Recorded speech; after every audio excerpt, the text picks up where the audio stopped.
Hey guys, Assalamualaikum. আমি Abdullah Masud Sikdar and welcome to my new video.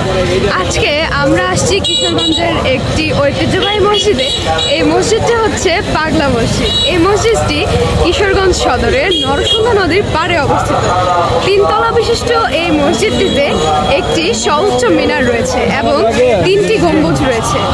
এই মসজিদটি 3 একর 88% জমির উপর নির্মিত। চলুন এবার এই মসজিদটির ইতিহাস সম্পর্কে জেনে আসা যাক।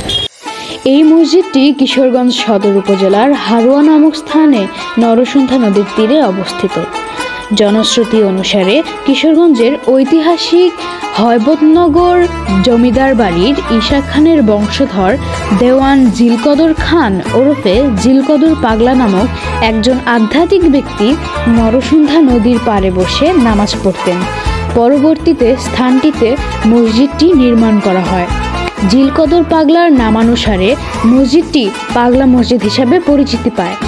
অপর জনশ্রুতি অনুসারে তৎকালীন কিশোরগঞ্জের হয়বতনগর জমিদার পরিবারের পাগলা বিবির নামানুসারে মসজিদটি নামকরণ করা হয়। এই মসজিদে দেশ বিদেশি মুসল্লি ধর্ম বর্ণ নির্বিশেষে অসংখ্য ভক্ত তাদের মনের আশা পূরণের জন্য আল্লাহর রাহে একাতারে টাকা কড়ি ধন সম্পদ দান করেন। 3 মাস পর পর দান বাক্সসমূহ খোলা হয়।